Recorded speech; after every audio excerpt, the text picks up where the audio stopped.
Hi friends, మరొక information ముందుకు రావడం జరిగింది. 1962 భారత్ చైనా యుద్ధం. ఈ భారత చైనా యుద్ధంలో మరి అప్పుడు భారతదేశం కొంత భూభాగాన్ని కోల్పోయింది. అది మనందరికీ తెలుసు.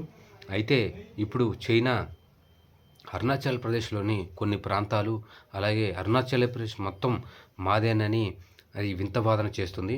అయితే అరుణాచల్ ప్రదేశ్కు ధీటైన జవాబు ఇస్తూ అక్కడ ఏదైతే చైనా మరి శాశ్వత నిర్మాణాలు మరి అరుణాచల్ ప్రదేశ్ వెంట చేస్తుందో సరిహద్దుల్లో, మన భారత ఆర్మీ కూడా అక్కడ శాశ్వత నిర్మాణాలను నిర్మిస్తుంది. అలాగే ఎయిర్ బేస్ను కూడా నిర్మిస్తుంది.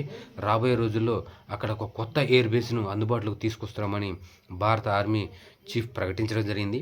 అయితే ఇప్పుడు 1962లో ఏదైతే దాదాపు మనం 100 నుంచి దాదాపు 135, 136 కిలోమీటర్ల వరకు మరి అప్పుడు భూభాగాన్ని కోల్పోయింది. అక్సాయ్ చిన్లోని కొంత ప్రాంతం, అక్సాయ్ చిన్ ప్రాంతాన్ని మొత్తాన్ని కోల్పోవడం జరిగింది. ఇప్పుడు ఈ యొక్క వీడియో ఎందుకు చేస్తున్నానంటే, ఇప్పుడు చేస్తున్న భారత ఆర్మీ తన ప్రయత్నాలను ఆ యొక్క భూభాగాన్ని మరి స్వాధీనం చేసుకోవడానికి శాంతియుతంగా కాకుండా యుద్ధతంత్ర విషయంలో కూడా మరి ముందడుగు వేసిందనే చెప్పవచ్చు. అయితే అప్పుడు కోల్పోయిన 135 కిలోమీటర్లు, దాదాపు 98 కిలోమీటర్లలోని మరి భారతదేశ ఆర్మీ ఇప్పుడు అక్కడ వెళ్ళి వస్తుంది. అంటే అక్కడ పెట్రోలింగ్ అనేది స్టార్ట్ చేసిందని భారత ఆర్మీ వర్గాలు, ఒక ఆర్మీ అధికారి వెల్లడించారు.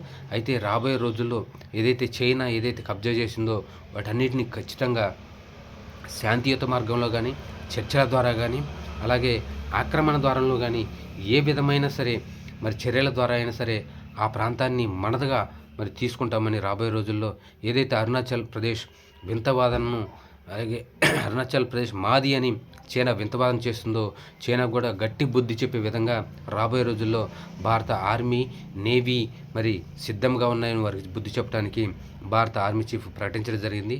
అయితే అక్కడ చైనా పాకిస్తాన్ సరిహద్దులో ఎటువంటి ఇబ్బంది వచ్చినా సరే ఖచ్చితంగా భారత రక్షణ శాఖ వెంటనే అలర్ట్ అయ్యి అక్కడ ఏదైతే మనకి ఇబ్బందులు అవుతాయి, సైనికులకు కానీ భూభాగానికి కానీ ఇబ్బందులు వచ్చినా అక్కడ 24 గంటల్లోపే మరి డెసిషన్ తీసుకోవడం జరుగుతుంది. భారత రక్షణ వర్గ శాఖలు కూడా అక్కడ వెల్లడించడం జరిగింది. అయితే ఇది రాబోయే రోజుల్లో మరి భారత పాకిస్తాన్కు కంటగింపుగా మారే విధంగా ఉందని మరి విశ్లేషకులు భావిస్తున్నారు. ఇది భారత యొక్క మరి ఔన్నత్యాన్ని చాటే విధంగా ఉందని, భారతదేశ పవర్ను రాబోయే రోజుల్లో చైనా పాకిస్తాన్ చూస్తాయని మరి విశ్లేషకులు భావిస్తున్నారు.